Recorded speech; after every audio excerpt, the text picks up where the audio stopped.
You're listening to Mike James Rock Show with Dan and Mike. Right, it's Dan from the Mike James Rock Show, and I'm sat with theamityaffliction.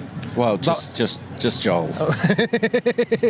And obviously we're preset because you guys are on a bit later today. Yes. And so, how are you finding it being at a very sunny, happy-looking festival, being in quite the brutal metalcore band? Well, the weather doesn't dictate my position in life. Luckily. Well, unluckily, actually. I live at the fucking beach, so yeah, I should have a sunny disposition, but... Well, maybe it's because you do live by the beach. They handle all the sun for you, and you've got to balance the sun out. Yes, with the darkness. With the darkness, yes, indeed. Yeah. So how was it getting here? Because are you guys on tour at the moment? I was asleep. You were asleep? I was asleep. Okay, I woke up, I brushed my teeth, I walked outside into a van, I went to play golf, I came back, and I came here. Amazing. That's it. That is like the best gig prep I think I've heard in a while. Yeah, well, I'm an old man and I'm doing old man stuff. Drinking coffee in the afternoon, playing golf. That. Cheers, yeah. So one of the things which I'm super excited to talk to you guys about is you've just dropped Father Son Redux. Yes. Is that because the post was a little bit like there's an album coming but there's just one track, so is there more than just the track? Or Yeah, we did the whole album. you did the whole album? Yeah. I mean, that must have been quite exciting for you guys, because I know Let the Ocean Take Me was like quite a big one. I don't know if exciting is the right word. It's satisfying. Very satisfying, yeah. But it was very much because we'd already... It wasn't like the excitement of doing a new song with new lyrics and hearing them back for the first time, and it was just doing the same songs but better. And is that like the intention of going back in, is just what you wanted that album to be with a little bit of experience on top? Yeah, well, yeah, and also like just other things. Like for me personally, my voice is a lot better now. And, okay. Like I don't like how I sound on that record. There were actually quite a lot of mistakes on the record. Really? Yeah, there was. You can, I mean, if you A/B them now, you'll be able to hear them. But it's stuff that every young band does. I mean, that was our third record, fourth record. Yeah. You know, we were still quite young. I mean, I'm not over the hill or anything, but I'm much, you know, I'm seeing bands come up now that are in their early 20s, and that's where we were. And things are different. You listen to people that you now don't listen to, and for sure, things slip through the cracks. I think perhaps we care a lot more now. Yeah. Because I know there was like quite party beginnings for Amity, wasn't it? Yeah, and we were never a band that was trying to be a big band, ever. Yeah, we never. I fell into being in a band. Yeah.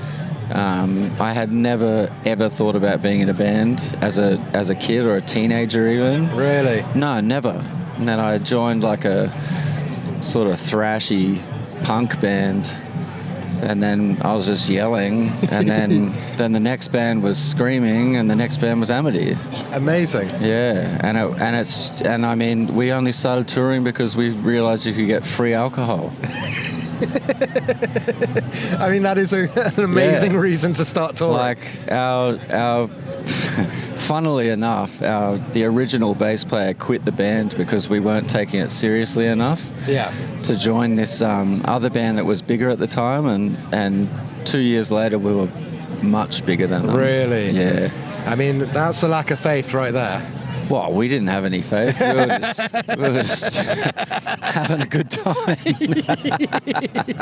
And now it's all about the free coffee. Well, I'm having a great time, actually. Yeah. Yeah, so...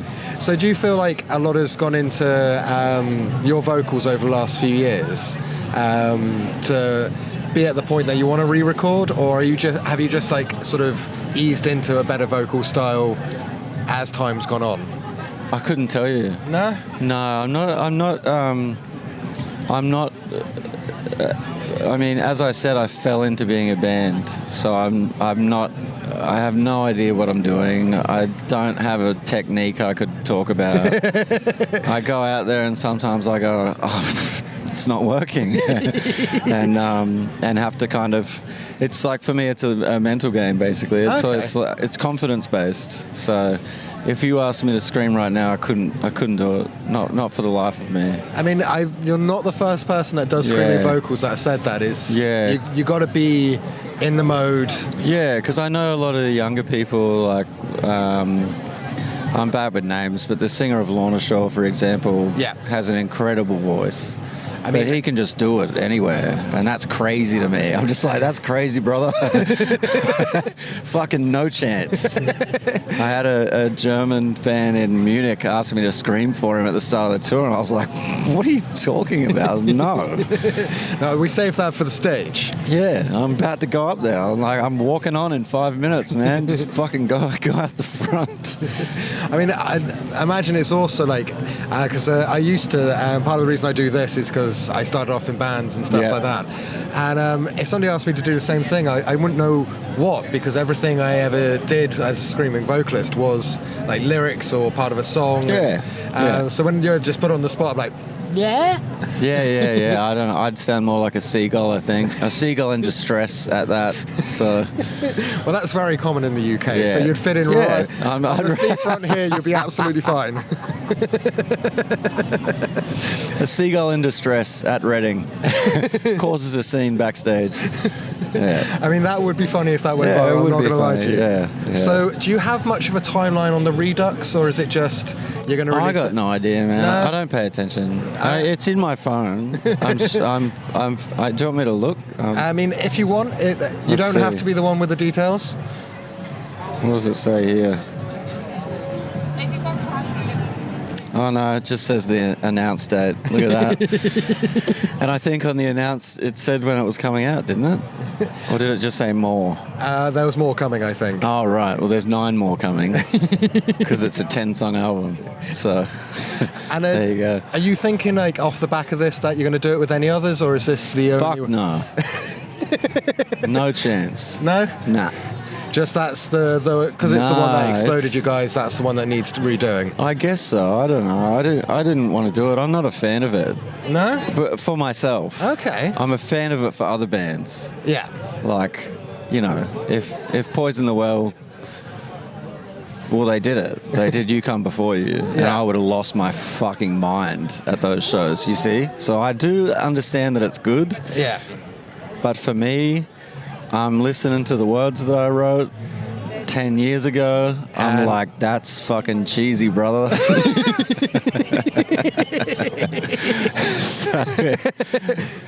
So you're a bit more excited about some of the newer stuff. Yes. Lyrically. Yes. Well, you know, you do it, you get better over time. Yeah. Hopefully. Some people don't. Because, I mean, I think last time we chatted, it was around the time that you released I See Dead People. Yes. And that is, like, one of the sickest tracks that you guys have released. Yes. That has one of my favourite lines in it. Do you know that line, or am I putting you on the spot? No, it's... They didn't make it out alive, and I'm just here waiting to die. I'm the coward on the edge, throw me out, I am utter failure. Which is a reference to failing to kill myself. We've gone deep again? And my friends not failing, so yeah. That's pretty deep, I'm not going to lie. Yeah. So I got a lot to live for. It doesn't help necessarily mentally, but I have a lot to live for, so I'm not going anywhere. Well, I like the fact that you've also taken some of that and put it into a song, because... Well, that's the place. It's the place to put it. And then when we play it, it gets to come out. And hopefully help a few people as well. Yeah, it's like a safety mechanism for myself. I mean, I'm a massive Amity fan, you might be able to tell. And when that one came out, it hit a playlist and it's never come off. Like, thank you. Yeah, no, literally, I listen to it probably 2-3 times a week. Oh, wow, thank you. And it's also because I used to drum as well, like in my teens. Yeah, Joe's fucking good. And on that one, it's just, Yeah. Oh, so I imagine that one's quite fun to do live. Yeah, he's an insane person. Yeah? Yeah. I don't think he could do it if he was normal. No, some of that stuff is just like, the patterns just, I love listening to it, but I can't work out how a human can play it. I don't know. No. I don't know anything. I mean, this is why I switched to vocals myself. Yeah, well, I didn't switch. I just fell, landed, and somehow didn't sink. Well, we're very grateful as fans. Yeah. I'm not going to lie to you. Do you have any plans, like, post-Redux on writing, or are you guys just... We are already writing. Okay, cool. Yeah. So I'm guessing you're probably not at a stage where you can give much of an idea when that would be. It's just... Next year. Next year sometime? Yeah. Cool. Are you planning to come back to the UK at all, or is that too far away? No, we're coming back. Amazing. So it's a ludicrous question. We're coming back, probably until I'm fucking dead. But it's not bad coming back here. I mean, you've got a pretty big fan base in the UK based on the last few shows I've been to. Yeah, the last few shows have been excellent. We had a bit of a dip there, which was a bit sad, but nice and humbling. No, I don't have an enormous ego, but it's still nice. It's still nice to be kept in line, you know. Every now and then, a little. You're not that important. I mean, I'm doing the opposite in this interview because being a fan, I'm like, you're amazing. Yeah, well, you know, you got to take little bits and sprinkle them on every now and then when you're having a bad day. It's all right, mate. Look, you're on stage. There's thousands of people. Well, hopefully, like, after we've talked you guys up so much, that you actually do get a few people turning up tonight, you know? Naysayer. Wow. Hey. Jeez. Put the pressure on. I mean... I feel stressed now. Just got a new grey hair. I've done the wrong thing. Well, anyway, dude, it's been absolutely awesome chatting with you. Yeah, thank you very much. No doubt when you're on the next album cycle, I'll poke the PR and say, of course. I want to say words at you again. Yeah, and, of course.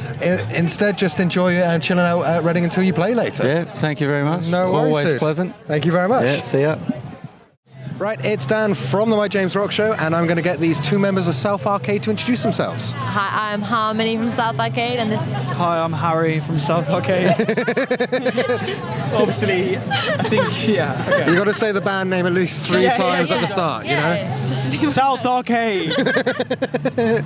Just in case you're not aware. So you guys are, well, it's Friday at Reading, and you're playing a little bit later today. We are. Introducing stage, if I remember correctly. Yes, that's the one. 8:15. 8:15, yeah. And silly question, but how are you guys feeling about it? A mixture of things. How are you feeling? I think we're not necessarily nervous, but when you think about something for so long, you do just get nervous. Even though it's, We have our mates handing out flyers now. We've handed out like 200 flyers. Amazing. We've got all our like friends and like girlfriends and boyfriends. They're all out there handing them out right now. So. That's so funny. I mean, you're going to turn up anyway, but if you're doing that, then you're probably going to... Can't risk anything. It's fine. We get a lot of, when they handed out flyers, they've just texted us saying like, oh, you're that band that goof around on Instagram, aren't you? And it's like, yeah, that's us. And we definitely weren't talking about that just before we started. And you were saying that actually that has done you guys quite a lot of success compared to actually trying to do more than just being really funny, to be honest. Well, I think it's just because like content and everything's such a big thing with bands now and everyone's trying to sort of do that. Okay, people want to see the polished stuff. They want to see like the top paid artists and that can afford to do what they're doing, and that sort of wasn't really working for us at any point. So we just thought, people, let's strip it back. Let's do something that people aren't doing, and the actual sort of raw stuff, the not polished stuff, the literally just 4 standard phones up in a band practice and see what happens. But that's what the people like, so. I mean, I quite enjoy the Forbidden Riff as well. Thank you. I don't even know what the Forbidden Riff means myself. What does it mean? It's just ominous. The word it's forbidden. like provocative. No one knows what it means, but it's like everyone's like, what's forbidden about this? Like, I'm like. I feel it's like the harbinger of you guys releasing a new track. It switches from track to track. When you're teasing something, that's forbidden. Yeah. Oh, true. Yeah. Okay, I'll take that. We're going to use that. Thank you. I've interpreted you guys more than you like actually... trying to write a riff that's even more forbidden. Yeah, exactly, no. So, what do you guys got coming up after Reading? Like, where can people catch you? We're doing a headline tour at the end of September to October. That's amazing. That's sold out though, sorry, so you can't buy tickets. So anybody just finding these guys, shit out of luck. Yeah, you're out of luck. We're supporting No Offence, who we love, in November. There'll be really exciting shows. I think there's a few tickets left. You can go there, yeah. And I think we'll we haven't told anyone, but we'll come back and tour like in the new year, definitely. Nice. Like our own shows, like more shows, bigger shows. Because this is your first headline run in September, or We've done a few. Sorry, we've done a few. We did like 3 headline dates in September, a few in March. Yeah. But we haven't toured since people have been watching our videos online. That's all we've been touring before that. Yeah. You know. Yeah, so it was like so scary, like sort of when the tickets went up, like since those videos have gone out, and like, you know, when you're trying to do all the different like market techniques to sell tickets and whatever, like, but like to see people actually get tickets for the shows at the sort of rate they did, it's just complete imposter syndrome, do you know what I mean? That's just what it is. We're like, what? Okay, now it's rigged, but no, we're like so excited for it. And like, this is for the record on camera, it's like, we haven't played since we've had these videos. Really? So we have no idea whatsoever what the crowd would be like. It could be empty. It could be some people. That would be nice if there were some people. We have no idea. I mean, you guys are sold out, so I'm assuming some people is doable. Hopefully not a drop off, but yeah. Are you thinking of setting up the cameras for the shows as well to try and get some absolutely. new videos there? Because I'd love to see you guys playing live with the subtitles. Yeah, that would be so just fun. the thoughts going through the head. Yes, Yeah, we'll do that's that. exactly Yeah. what we're going to do. You'll see me kneeling down, like when, I don't know, like How to Get Away with Murder starts playing, and I'll press record. And I'll be praying that something really entertaining happens. Yeah. Well, I feel one of you's got to jump off the stage if the crowd isn't being exciting enough. Oh, we can do that. I'm sure we'll think of We've something. got something to give them in that song, haven't we? Oh yeah. We're We not actually. gonna tell you though. Yeah. Are we not? Well, we can. Yeah. We can. What do we got? We actually don't know. We're going to try and do it today as well. Ooh. We don't know if it'll be allowed, but we're going to try. No, well, the artwork for How to Get Away with Murder is a water pistol. Right. And we've brought like 60 water pistols in Nice. with us. So and it's like a really like fun breakdown on that song. So we're like, you know, turn the mosh pit into like what people caption it like a wash pit. A wash pit, A love wash it. pit. But we're going to have to find a place to fill them up. Like, we don't really know. We need like a water point, and then someone needs to fill up 60 water guns in the next couple hours. And then we need to carry them all over. Hey. Yeah. So we'll see. We'll see. I think it should work though. I mean, you could have a wash of death as well. Yeah. It's like a standoff, just everyone like spraying each other. That would be amazing to watch, to be fair. We need some like massive water guns, like the real deal, like Super drench soaker. people. Yeah. I mean, I think this might be, if you don't get to do it today, very achievable on your own shows where you've got absolutely, setup time. That's you know? the goal. The only That's the thing is plan. though, is it's like, I think inside sometimes they're funny about like slipping over, you know. So we're like, this is the opportunity. Like on the grass, like no one cares. Like it'll probably be raining anyway. Yeah. Well, don't jinx it, please. Well, I was going to say, I think, because you're on the BBC introducing that, did you know that's the one that has currently been cancelled at Leeds for Is just it? the day? Yeah. Not when you get We there. heard that, yeah. Yeah. Hopefully, it'll be fine for us. Maybe they open it for 8:15 tomorrow. Yeah. I'm figuring though, you're going to be fine because the tent or the stage has already been destroyed, so they're going to let you have water pistols. Yes. You know, you They don't care, You can't yeah. do worse than the storm. You know. It will already be pouring it down, so a little like water pistol won't make any difference. Yeah. Really. Yeah. So are we getting anything like an EP from you guys soon? We do. We would really like. We are definitely working up towards an EP. At the minute, we're sort of like waterfalling our tracks out to everyone. We want to be able to like keep that demand. We want to be able to do that 4 to 6 week new track. Like keep feeding the people that want the new music. Yep. But it would be so fun to have like an EP body of work out like early October. That's the Okay. goal. That's the goal. I mean, that is quite a hefty goal, given that we're at the end of Fine. August. We can do it. We can do I think it. people think that because we just like bundle our tracks when we release new singles. I think people think what we have out is like an EP now. They think it's like an album or something. They're like, why is your album so short? It's like, I mean, I thought you Yeah. guys were going like a falling in reverse style thing. It's just singles What's that? Yeah. until you realise you have enough singles for an album. Who knows? That might happen. Probably could happen. Yeah. It's all to play for. I mean, are you planning on getting yourself cancelled like Ronnie? Or? Oh, no. Please, Okay. no. Please don't cancel us.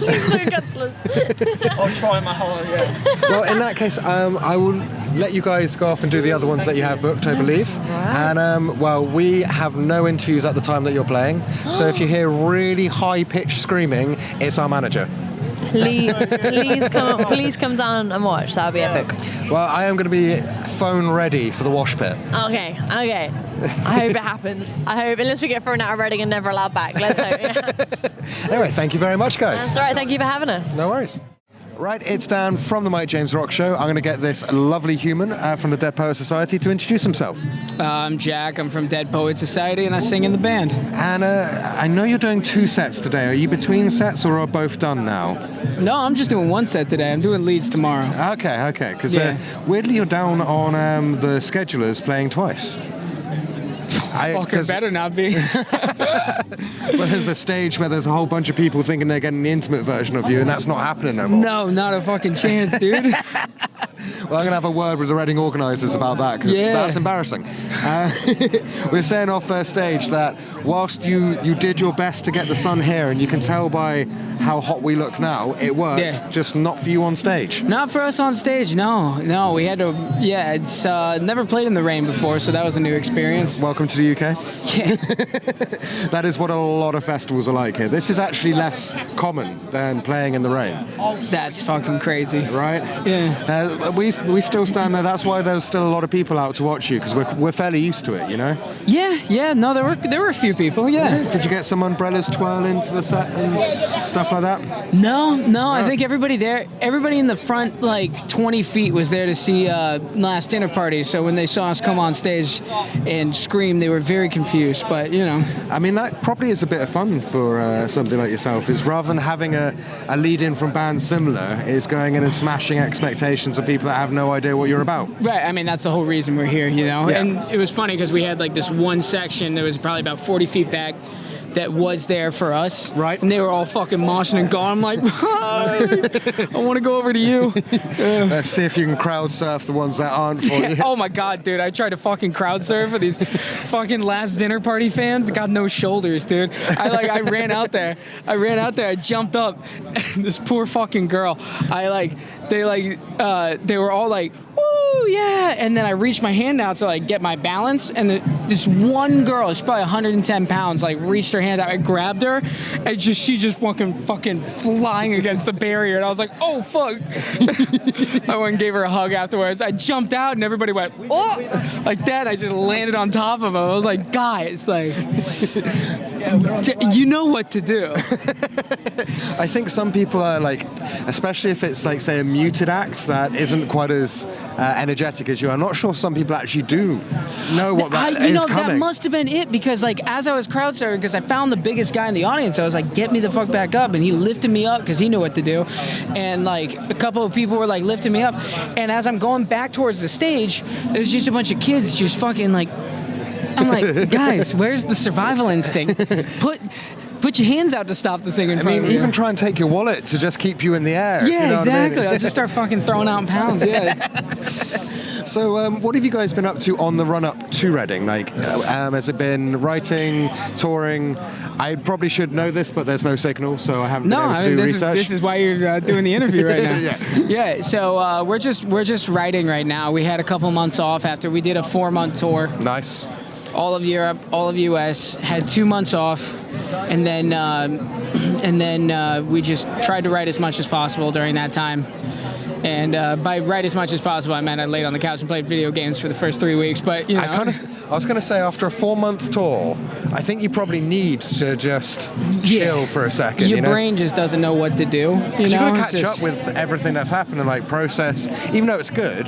Yeah. Still process everything that you've actually been through across that 4 months. Yeah, you start to get a little antsy after a while, and it's like you're still processing, but at the same time you're like, I need to start doing something again. So I started going over to a guitarist's house. We were writing music again. You know.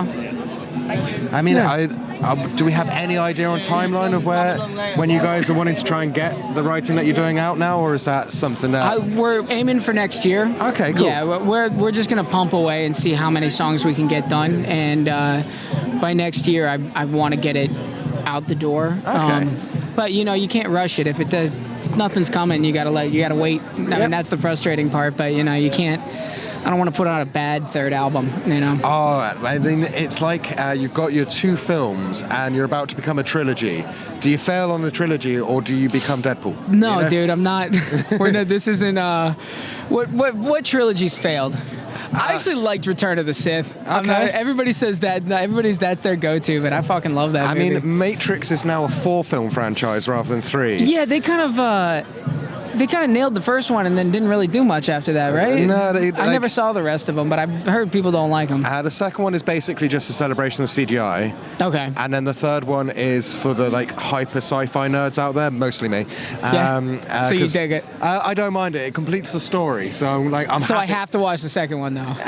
Yeah, and it makes sense for the fourth, which came out recently. I heard that one was dog shit. Yeah. It depends on what you're looking for from it. If people are looking for the repeat of the first movie, then no, you're never going to get that. Well, the first movie was so fucking good. It's a bit like Truman Show, though, that it was just that concept of being in a reality. And then if you try and get wider than that, everybody's like, oh, I'm a bit bored now. Right. But going back to you rather than movies. Yeah. Are you the type of people that write ideas on the road, or do you save it all up and try and just bang it in a session when you're off the road? We save it for when we're off the road, because, we still do everything ourselves, Yep. And so when you're on the road, you just... I drive, Okay. I figure out timing, and Jack books hotels, and it's just I guess there could be writing in the back, but you're just so fucking exhausted all the time that you just focus on the next show. You know? I mean, I think that's a fairly fair way of doing things, because we get obviously mixes of both, and I think some people, they have to write the ideas down because it's always pouring out of them. But then I also look at how busy they are compared to people that don't write on the road, and there's normally a little cheeky bit of busyness difference between the two. You know, you guys are so busy that, like you say, because you don't have I drive for my show for the most part, and I don't think people realise sometimes, and we're only in the UK, we could drive the whole length of the UK and that wouldn't even be one state. I can't do anything while I'm driving because I want to be safe. So God help me if I have an idea, I just have to wait 8 hours to get to the end of it. That's that. I mean, voice memo has been a beautiful app for that kind of shit. Yeah. If I'm driving in the car, I'm just really quick. I'll sing guitar parts into voice memos. I think that works. You know? I mean, I tend to do voice notes to the guy I work with because then if he's not with me, he'll just save everything up, and next meeting he'll go, right, so what were you actually waffling on about for 20 minutes? So, were you up to much for the rest of the year? After Reading, or is it just writing now until... We have a month-long tour with Highly Suspect after this. Okay. Got a week and a half off. And then we have a month off. We're going to write that whole time. And then we have a 2-week run. Then we're fucking done, finally. Okay. I told our management, no tours at the beginning of the year. Just give us a chance. If you want another album, we need to fucking breathe for a second. Not only that, but if you want us to give good shows, I think, as well, you need to take a little bit of time off so you're not exhausted every time you step out on stage. You know? Yeah. Well, I think that's an absolutely awesome idea. I wish that we do a weekly radio show, so we get 4 weeks off in the winter. Otherwise, it's literally every week, no matter what happens. Oh, man. So I'm a little bit jealous of you right now. I mean, also you play the main stage at Reading. That's another reason to be jealous of you as well. Thanks, man. But I just want to say thanks for taking a couple of minutes to speak to us, because I imagine you're going to go and hit up all the other interviewers here as well. Got a few more. Alrighty, well, I won't take too much of your interviewing energy. Well, thank you so much, dude. What was your name again? Dan, Jack. Thanks, cool. man. Sweet. Right, it's Dan from the Mike James Rock Show, and I'm going to get these wonderful humans to introduce themselves. I'm Eliza. I play lead guitar with Venus. I'm GK, and I sing in Venus. And because it's Sunday at Reading, this means I can actually ask you how Leeds went. Partly because your stage didn't blow away. No, it didn't. We survived the treacherous winds. No, we got really, really lucky with our stage. We obviously weren't sure right up until a few hours before we went on. We were like, are we going to play this? But we were just like, we'll just turn up and just hope for the best. And lo and behold, it was amazing. Like, you know, it was really special for us, you know, as soon as we formed in Leeds. So okay, cool. It was a real sort of like milestone personally for us, I think. Yeah, it was great. And sort of selfishly, because 2 stages were out, it did mean it was a little busier. I was going to ask. Yeah, so, you know, it's a shame it happened. From a selfish point of view, it was great because we found that, I don't know, just it was so nice to see so many people watching us. Yeah, it was crazy. And brace yourself for disappointment today in that case, because all the stages are functioning at Reading. Well, look, I mean, if there's 100,000, doesn't matter to us. Like, you know, as long as we can do our thing, it doesn't matter who's there, you know. I mean, we could always, between the interview and you playing, go kick the supports out from some of the other stages, just maybe get the chevron to collapse or something like that. Yeah, go on. When nobody's there, I don't want anybody to get hurt. Sneak in something structural. Yeah. Absolutely fine. Totally safe. Just one little important screw. Exactly, the linchpin of the whole operation. So you guys are currently in like the single promotion of Darla. How is that going? Because we had a great response when we played it on the radio show. Oh, okay. No, it's going really well. Like, people seem to really like it. Like, we draw a lot from sort of witchcraft, you know, Wiccan occult sort of stuff. So I think it definitely felt good to put a song out that was definitively that, but sort of encompassed in a very sort of like celebratory of female companionship way. If that makes any sense. It's like, you know, good to put our own sort of spin on it, but it's just about loving a girl and being best friends with a girl. Like, that's what it's about, and that is dressed up in all of its witchery. And because we were talking about it as well when we released it, and we had some kind of other things in the works that are probably going to come later, and we're like, which should be the next single? And Darla just felt really fun. It felt really in the moment. It felt really, you know, as GK says, all very inspired by kind of witchcraft, the aesthetics, the ethos, the sort of the coven mindset. I think, you know, especially when you're bonding with a group of other sort of alt-gothy women, it's just something you find sums up how you feel about these sort of sisters that you're with. It's something that's really represented by that. Yeah, it's a real deep love. Yeah. A real deep. Yeah, and so that witchiness just feels like the emotion to display. So yeah, Darla was really fun, and I hope that the reception to it, I think people have kind of got that. I hope they kind of got what we're going for with it. So yeah, it's been going very well. And you said it's the first one you decided to release. Does that mean that we're going to get more over the next few months from you guys, or is that asking for things you cannot confirm? Sort of. You know, we're sort of, we've got loads of new songs that we've written. It's just a case of figuring out which one to release next. But you know, I think what I can say is, you can definitely expect more like that, like sort of delving deep into, you know, our roots of who we are, which, you know, is a lot of witchcraft and things like that. But I think additionally something a bit more mature and a bit more sort of, I don't know, like digging deeper into the soul, you know. So yeah, I think that's probably what you can expect. And are you guys touring much for the rest of the year? Or? We are about to go on tour. Yeah, in really soon. Yeah, in like 10 days. Is it? Oh my god. Yeah. Is that you headlining or? Yes, it's a headline UK tour. Yeah. Amazing. First one or? It's our first headline tour. Yeah. It's very much like the first proper headline tour we've ever done. We recently did a support tour with Sprints, which was amazing. But yeah, this is our own one, and it's just, I don't know, really exciting, like to be meeting so many new fans and things like that. So yeah, full UK tour that we're very much looking forward to beginning, really looking forward to it. And we've been lucky enough to partner with Anthony Nolan for it as well.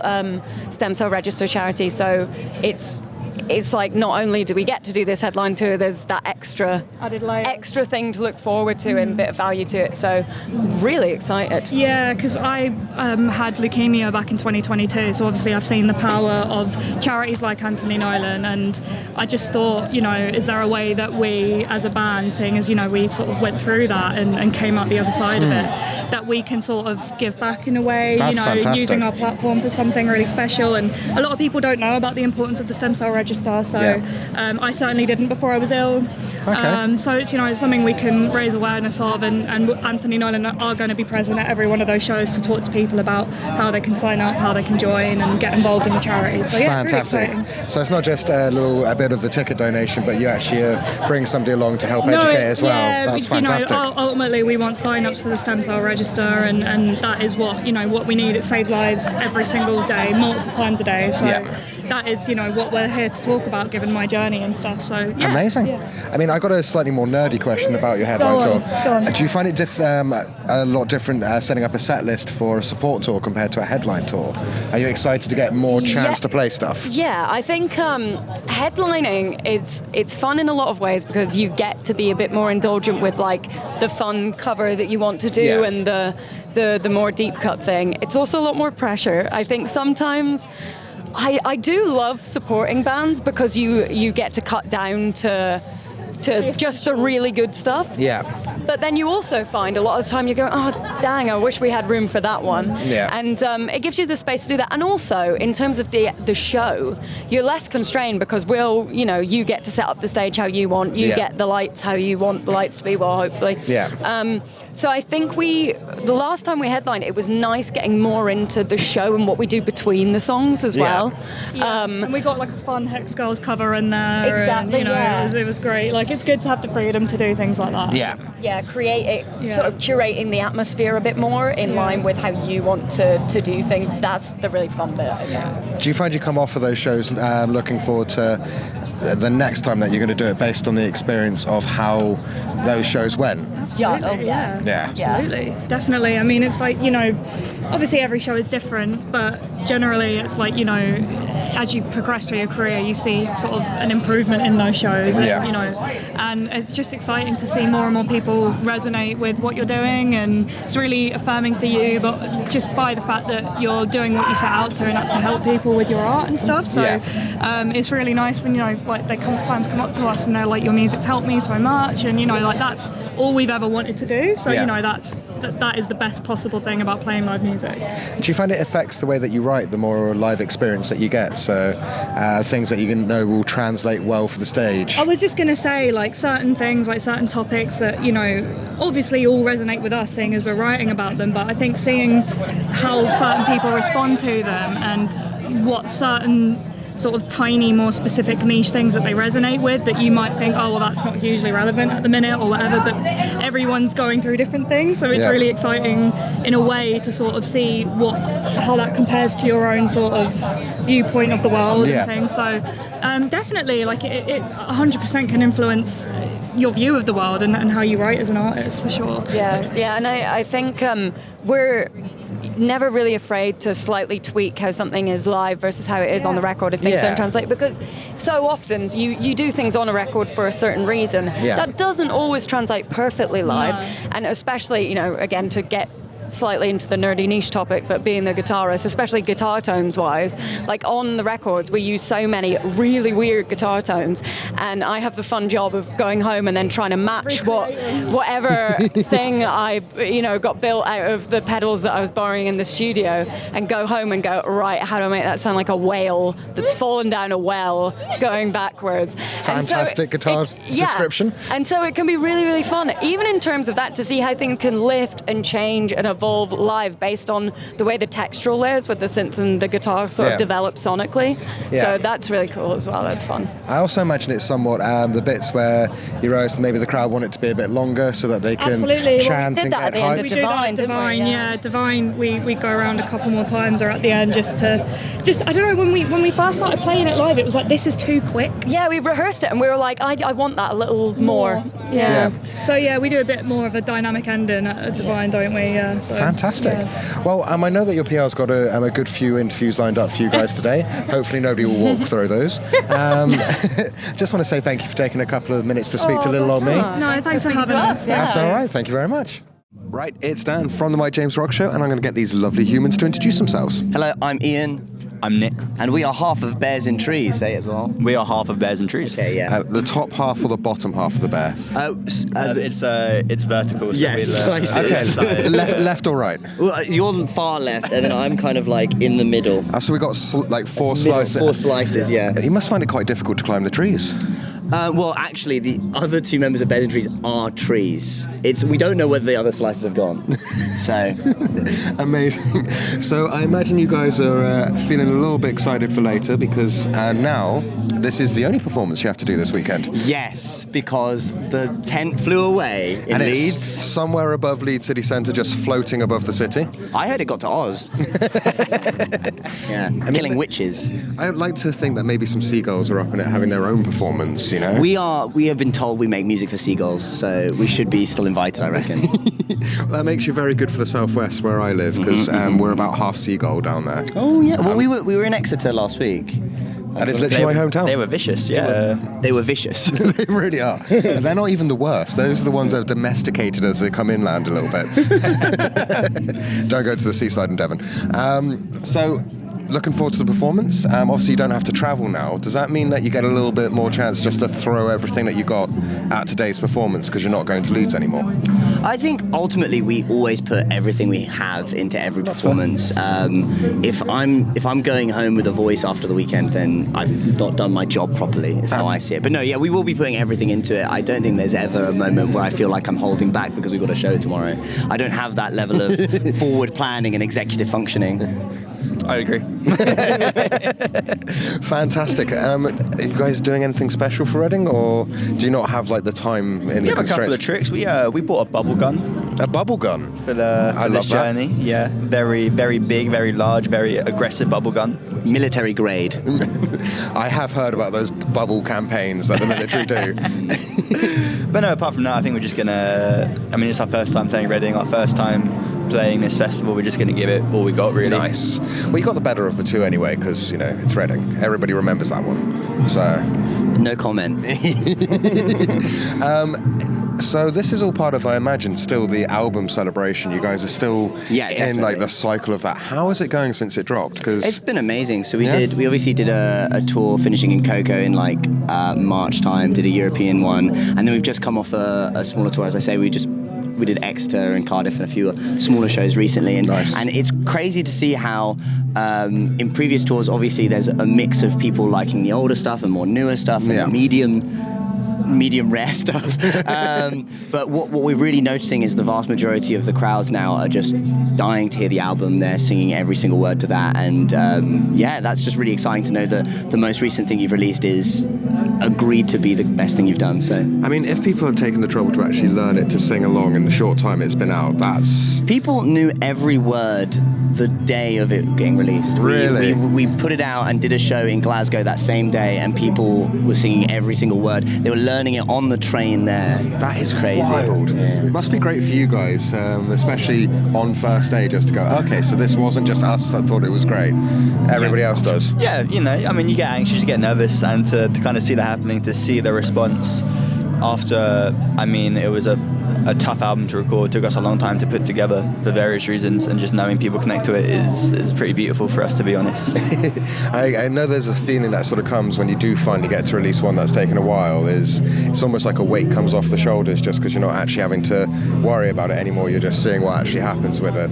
Oh so. Yeah, you sit with those songs for us it was 1.5 years, 2 years. Wow, okay. At some point. So it's almost like they're a time capsule of your life which is now past, and you want to get them out so you yourself can move forward from that kind of time. It's like cathartic in that way. And what was really interesting about that is because it was kind of the time capsule of those 2 years, we were even editing stuff in the studio whilst we were recording it, because we were like, that no longer feels true, that no longer resonates with us, so it really feels like a true encapsulation of that entire space of time. But as Nick says, you just want it out. You want people to hear that so that you can then have that release and then, or not move on, but also like you want that moment to be flag posted so that you can kind of like continue moving forward. I guess it's probably not something you think about now, but it does give you the energy to then get back to writing again at some point in the future. Yeah, we never stop writing. Okay. In that case, it helps you write straight away. Absolutely. I mean, there's songs we're sitting on now. We can't wait to put them out. I don't know when we will, but it's just it's an ongoing process. Fair play, because I've heard from PR that you guys are across to America pretty soon after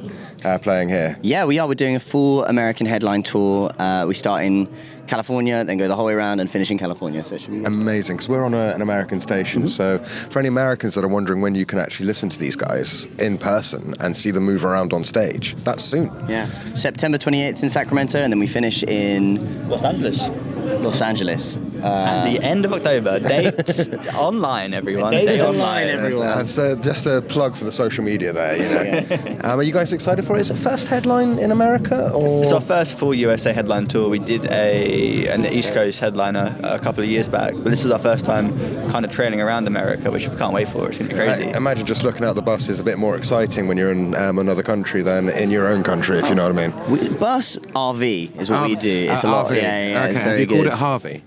Harvey the RV? No, we don't have it yet. So did we name our last RV? I think did we name our last RV? We're trying to get the attention of the band. Callum, did we name our last RV? No, we didn't. We've let the people down, really. But Harvey the RV sounds good, and if I remember, we will steal that. Amazing. Which is the limits of my memory are unbound. So, well, I really hope so, because it would be one of those things like your PR was gushing, by the way, about the thing that she didn't do for you, which I'm looking forward to seeing what happens in America, because you guys have exploded your own social media.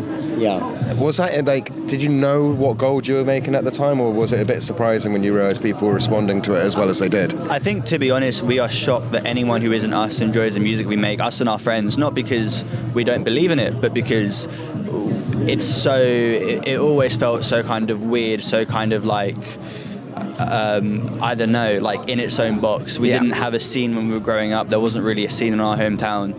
So when we started bringing our music online and we started finding a scene, it was just shocking to us because we'd never experienced that before. And I don't think that feeling ever has really gone away, to be honest. Realistically, we're just four friends who enjoy making music together, making jokes together and hanging out, and it seems that people resonate with that, so we're happy about that. I mean, in a world of, shall we say, lots of bad things, actually just being able to watch people be friends, because we find the same with the show, is we've been going 15 years, and the main reason or thing we get complimented on is me and the guy I work with, we are friends, and we were before we started, a bit like you guys. And it's just fun. Like, half of our highlights when we're posting online is not intentional, we're just messing with each other because we've been friends for so long. That's the thing, like, we've been in a van for the last 2 weeks, it's just hanging out, and it's just being able to do that long term is just really fun. So we enjoy it. But I think that, like Nick said, growing up, we just hung out, made music, spent time online, fanning over other bands, being in fandoms and stuff like that, and so it just feels like we've just got a larger friendship group now, kind of. Which is also thousands of people. Yeah. Nice. What's next for you guys after the American tour? Is there anything that you can actually talk about, or is everything embargoed? We can't talk about anything, not because we signed contracts, but because we haven't decided ourselves yet. We have a couple of ideas. We have a couple things. Getting planned. Planning is happening. It continues to be planned. The planning sessions are being planned, and things will happen probably. There is a plan. Maybe. There might be a plan. Well, anyway, guys, it's been awesome taking a couple of minutes to chat to you guys and find out the people behind the social media I've been watching for the last little while. And if I can, I think your PR is working me hard today and getting me to do lots of interviews. But if I can get out for a couple of songs watching you guys here, I will see if I can do it. Amazing. Yeah, I mean, you know where we'll be. Indeed. All right, cheers. Right, it's Dan from the Mike James Rock Show, and I'm going to get these fabulously dressed human beings from TheOozes to introduce themselves. Hello, my name's Tom. I'm the vocalist. Hi, I'm Kira. I'm the bassist. And Change. And and so extra bits as well. Yeah. Been working my fucking butt off on the track. I literally finished it the other morning before a gig. I was falling asleep, finishing it in the night. I was must fade in and out. Is that the one that you've dropped today? No, it was the backing track for on stage. Ah, got you. It was a real last minute of down to the wire. Oh yeah, that's how we like it. I understand you guys have already played.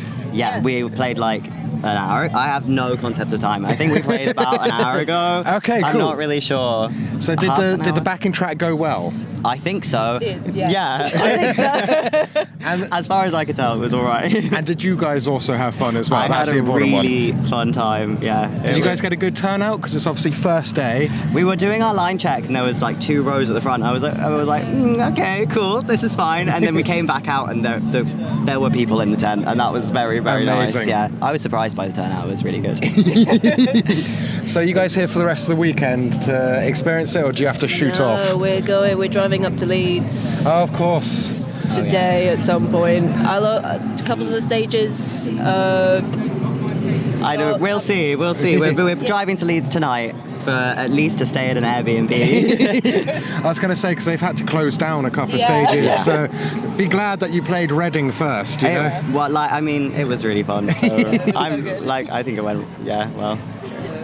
The first time I came to Reading 10 years ago, I was like 14. I came to see Foster the People and Arctic Monkeys. And I was nice. At the back of the pit the whole day until Jake Bug, and then I had to get lifted out by security because I needed to wee. I needed a wee. No and way. then I missed out. I was like way back past the sound desk for Arctic Monkeys, gutted. Oh. I was there for Foster the People, and that was what I needed. So what's it like going from being like a fan of Reading to actually playing it? I've never been here before, so one for that one. In that case, I don't know. I mean, it's been a dream of mine since I came 10 years ago, and I came for the day 10 years ago, and then after I finished my GCSEs 8 years ago, I stayed for the weekend, and I was like over in Pink Moon camping because my mum wouldn't let me stay. My mum was like, "You're not going unless you're in the nice safe tent." And I was like, fine. I mean, in some ways, I'm gonna back up your mum here. I've been here a lot of years. The Weetabix Go bottles. That was the year of the piss. Yeah. I mean, I'm sure that's a sort of every year thing. But I think that was the first year it was like sponsored. Sponsored That piss particular throwing, year, yeah. 2016, it was like everyone's throwing piss. I'm quite content in my nice little fancy tent. Don't have to put it up. Don't have to bring it down. It was awesome. I mean, that is the way. I'm not going to say that I've switched to driving a van to every festival, just literally so I can stay in the back of it rather than actually having to set anything up. That is the dream. That's pure luxury. Right? You've got it going on. Oh yeah. Gay people can't drive though. That's the problem. That's why we've got Meech. Well, as long as they can stay on the front seats, you guys get the back, and then you don't have to drive yourselves. Yeah. Hello. It's I like the back. I had a little nap on the way this morning. We were up at 5 o'clock because we had to be... Similar, actually. Yeah. Yeah, because we've come up from Devon, big and drive. it was a bit more of an issue when I had a nap because I was driving. Oh yeah. yeah. Not good, really. Well, shouldn't happen. Not many fatalities, I hope. No, I just, the rumble strip woke me back up at the side of the road.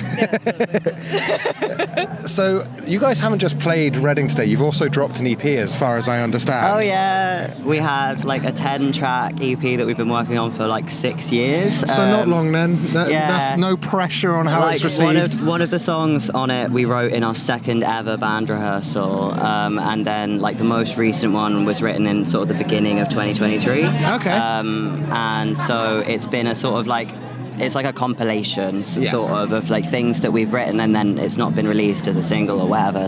So we've just sort of shoved them all tied it up with a bow and gone, here you go, here's an EP now. But we're really proud of it. We recorded it with Daniel Fox from Gilla Band. Nice. And that was so fun. He's he put up with us being annoying as fuck. Oh, we were so fucking annoying in the studio, but he's a really great sport. And we had a really good time. We recorded on a big boat, Lightship 95, is that what it's called? Big red boat. I was right, I'm right at home. This is perfect. Wait, do you like red? You know what? Little fact. I also really like boats. I've got all the sea creature tattoos. I was like, this is the best place I've ever been. I never want to leave.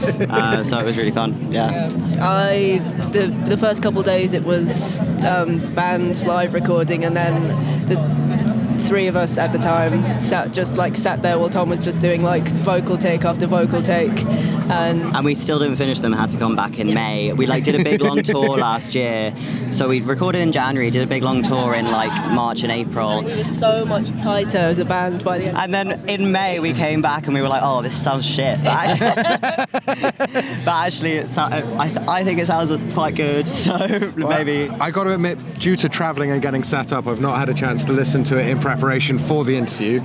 But you are my distraction when there's no bands to watch later. Oh yeah. Because it's a whopping 22 minutes for the 10 tracks, so you'll blast right through it. So it must be quite liberating if you spent 6 years working on different parts of it to actually finally go, this is out. It's actually, people can listen to it now.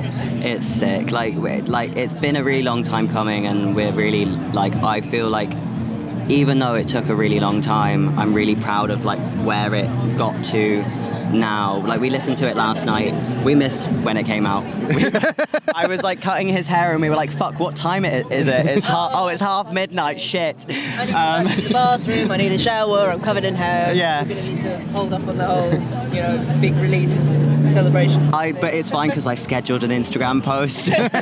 So. Oh, keep going. Oh, it's okay. Oh, it's fine. But we listened to it at 1:30. And there was only 3 or 4 things that I go back and change. Really? And I'm a huge perfectionist with stuff like that, so I feel like that as it goes is pretty good. It's pretty good. No, that's a good hit rate right there.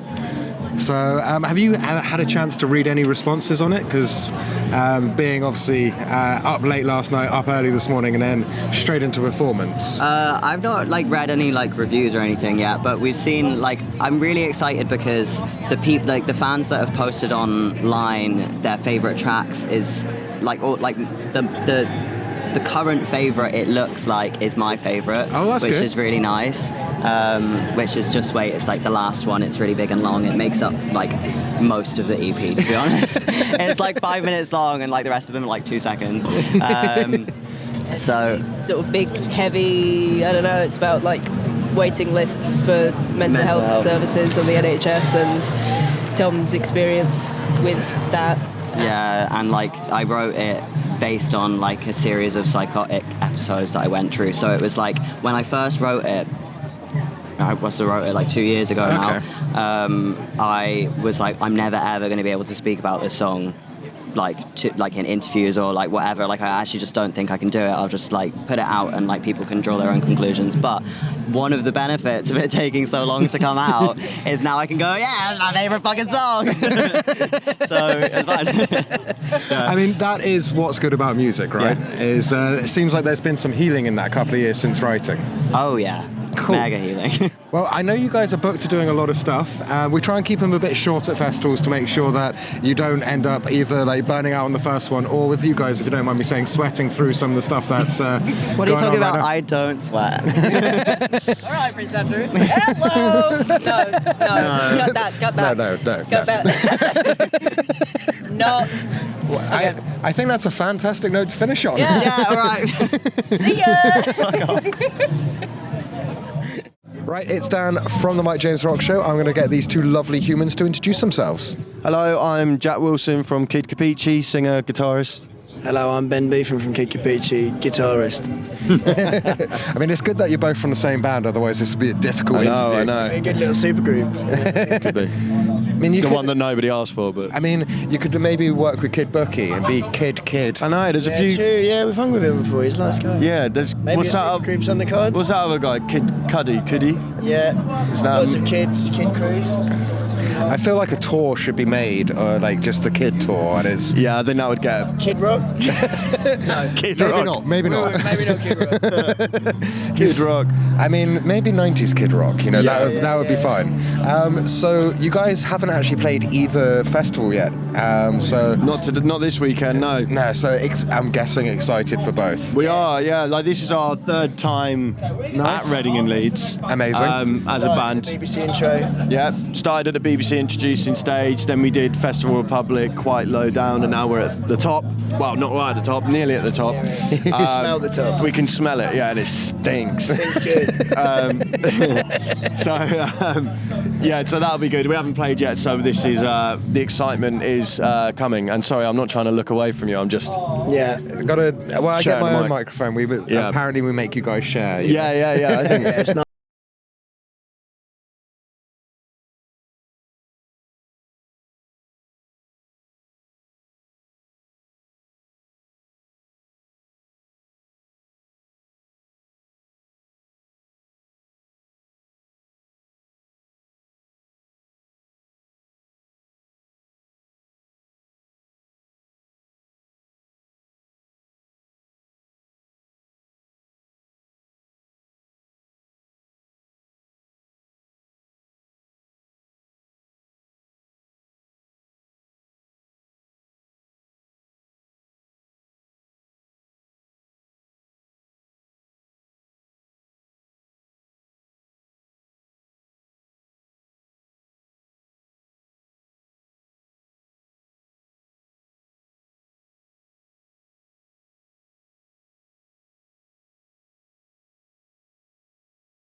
Full circle moment. They gave us our first ever proper tour. Yeah. So it's like a full circle moment. Yeah, Did you just say that? I did, but it sounded much better when you said it. Yeah, it's like a full circle moment. Well, I imagine that based on knowing Frank a little bit from like my perspective, you guys do seem like a type of band that he would want to give an opportunity to. Yeah, we got really lucky actually. I'll take this from you. We got really lucky actually, and he basically we just put a song out called 2019, right? And Jack Saunders played it on his radio show, and it happened to be the day that Frank was a guest. Amazing. And he literally went. Like that was our first time getting played on the radio, sort of thing, and Frank was like, "I love this so much, like I would love to take this band on tour with me," or something like that. So we messaged him, and he straight away was like, "Let's go on tour," and it just happened. Oh. So now we're back. You know, we're bigger than ever, and they're fucking killing it as always. So it's going to be a really nice full circle moment. Yeah. Have I said that? One of them. And so apart from that tour, is there anything else going on in the rest of the year, or is that literally taking you right to the end? We're writing a lot at the moment. We're always on that grindstone for that. But then we've got the Shiprock, the rock and metal cruise. Next year. Yeah, that's in January, which will be nice. And yeah, just loads of stuff. It really heats up a lot as of October. Really, next year is going to be non-stop, and it's sounding like 2026 is going to also be non-stop. So we've actively decided to take as much time as we can this year to try and write some music. So that's what we've been doing. This year's quite quiet in that respect, busy for us. But once we get into October, it's going to be non-stop for the next like 2.5 years. So if you're a Kidkapichi fan, it's an exciting couple of years to come up for you guys. Really exciting for us as well, because we love touring and being on the road. So to be able to look forward to that is really good. That's fair. I also imagine you're flying a little bit high, because I said to you before we started, I read your pre-election sort of press release, and then I'm hoping that we got somewhat the result that that we were looking for on that one. Yeah, definitely. I mean, it's of course, you know, it was there's an incredible turnout to that, really. Right. But like, also, it's one of those things where you never really get to fully celebrate everything, can you? You never really kind of voting for the thing that is your ideal, but the lesser of two evils sometimes. That's what I say to people. Like, we celebrate, but also we still hold our government to account, and we still realise there's a lot of problems that need to be sorted out. Do you know 100%. what I mean? And the journey's not done and the job's not done, you know, like fully.